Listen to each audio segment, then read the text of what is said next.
So let's learn today about the frequency response. So this is a black box, there is an input and there is an output. So in a layman's language, if you see what we mean by a frequency response, then how this black box is responding to an input, and that input is nothing but it has different frequency components, or that's an input with varying frequency. So how this particular black box is responding to different frequency component of the input signal and delivering the output. Now for example, this black box may be an amplifier. This black box may be an attenuator. It may be a filter. It may be a cable. It may be a resonance circuit. So how this amplifier, so what is the amplifier's job? To amplify the input signal. So now if you see the frequency response with respect to amplifier, then it will be like that. Say for amplifier is designed for some particular specific gain, then how this amplifier is amplifying different frequency components and giving the amplified output with the same gain for which it is designed. Similarly, if you see about the attenuator, how this attenuator is attenuating the different frequency components of a signal with the designed attenuation factor and delivering the output. If you see the frequency response in terms of a filter, then how this filter is allowing different frequency components pass through it for which it is designed and delivering the output. If you see the cable, then we can see that how that cable is transmitting the signal of different frequency component from input and delivering at the second end of the cable. If we talk about the resonance circuit, then how this resonance circuit is responding to the different frequency components, and that is what the frequency response is. Say for example, and from here the bandwidth came into the picture. Say for example, if we talk about, for example, if you see the filter, then we have mainly 4 different kind of filters: the low pass filter, high pass filter, the band pass filter, and the band reject, or we call it as a notch filter. Now we know that the low pass frequency, if the low pass filter's frequency response, if we draw frequency response, then we can see that if we start, this is the frequency and this is the gain in the pass band. So if we change the frequency, then we can see that up to certain frequency you are getting the gain for which that filter is designed, and after some particular frequency the gain gets dropped and the signal is not crossing. And this is the frequency response, and you can see that, say, this point is basically the -3 dB point, or we can say that 0.707 of Gmax, or -3 dB point, and this frequency is the cutoff frequency of a filter, and this is the bandwidth of a filter, the low pass filter.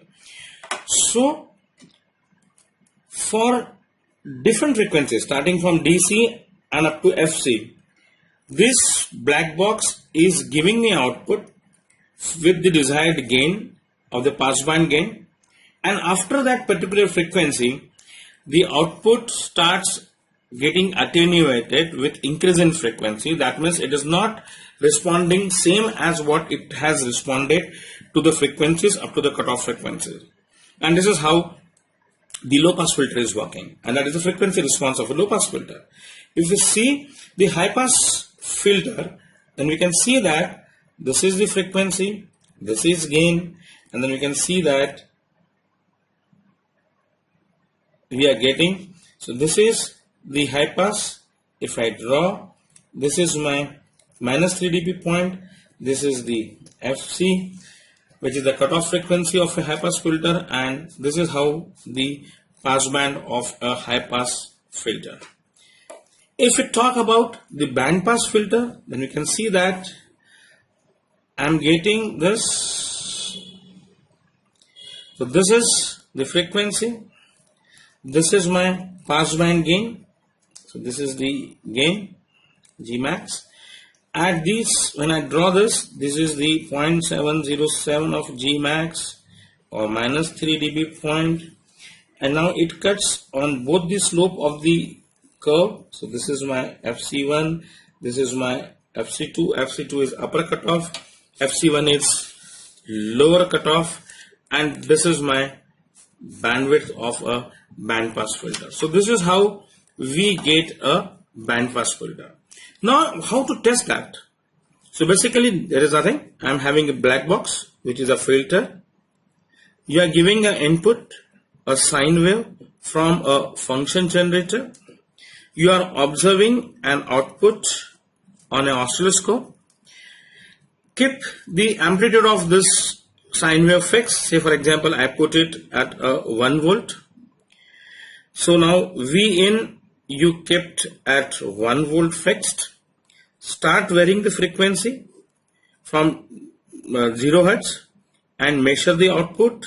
Calculate VO upon V in and calculate 20 log VO upon V in, that is the gain.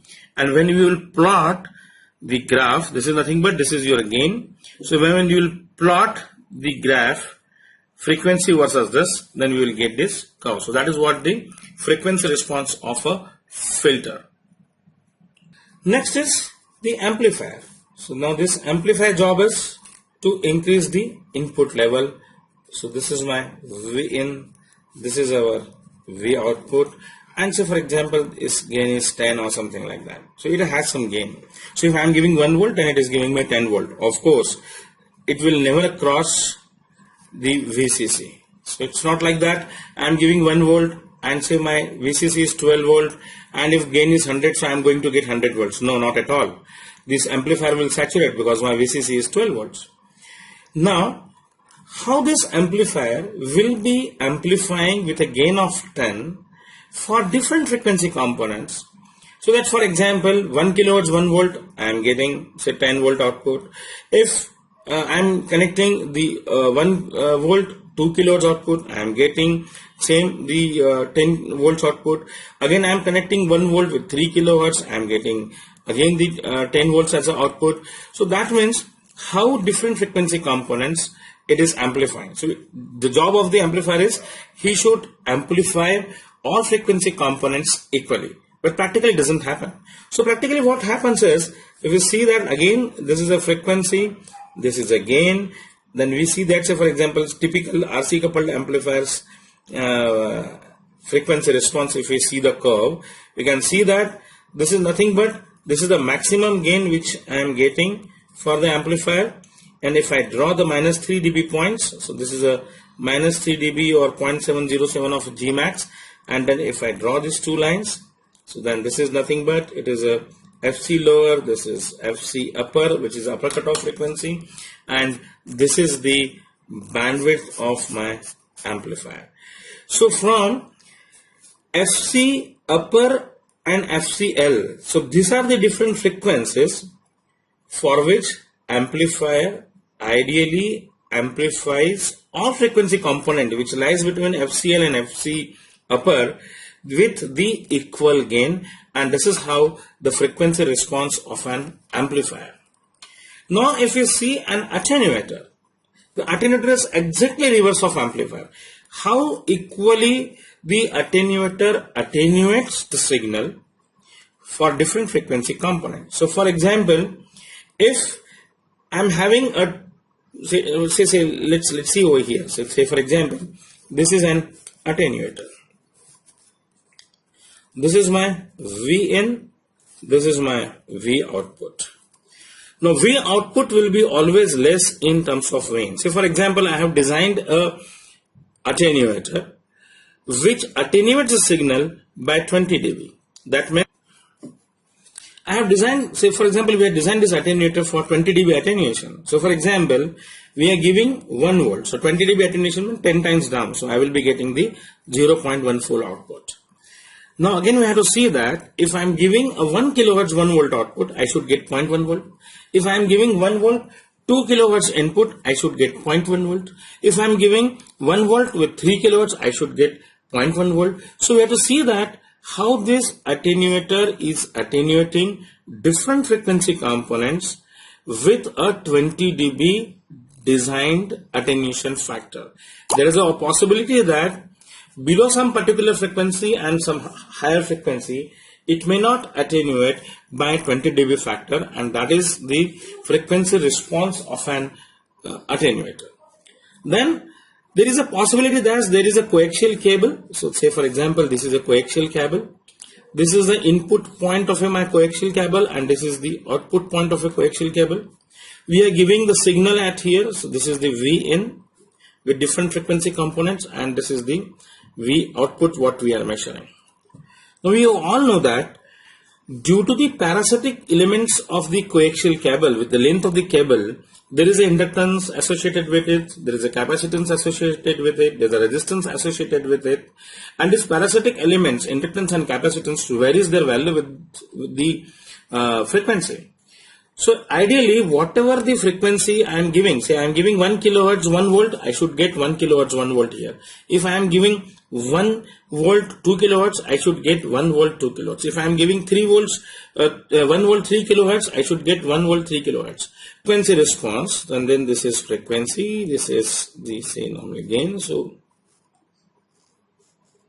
this will, I will get like that, like this frequency response curve. This shows that at higher frequencies, this I am getting the attenuation. This is going down. That means up to this, I am getting a stable constant signals. Up to this frequency, my cable is transmitting all the frequency components equal. But then there is some attenuation started. And after this frequency, attenuation is stepping down. So that means attenuation is increasing. So this is the frequency response of a cable. Next is the, say, series resonance, for example. So this is my input, say this is the resistance, there is inductance, there is capacitance. So we have this R, L and C, and this is my Vin, and I am varying the frequency. We all know that the impedance of this line is nothing but Z is equal to R plus J XL minus XC. XL, we know that it is equals to 1 upon 2, XL is 2 pi FL and XC is 1 upon 2 pi FC. So one component is directly proportional to the frequency. So if I increase the frequency, inductance will increase. If I increase the frequency, the capacitance will decrease. So one is in forward direction, one is in backward direction. So at particular frequency, it may happen that these two components become equal. That means XL will becomes equals to the XC, and that means we will be having particular frequency is nothing. Say for example, we call it the FR. So 2 pi FRL is equal to 1 upon 2 pi FRC, and that FR is nothing but is equal to 1 upon 2 pi square root of LC, and this frequency is called as the resonant frequency.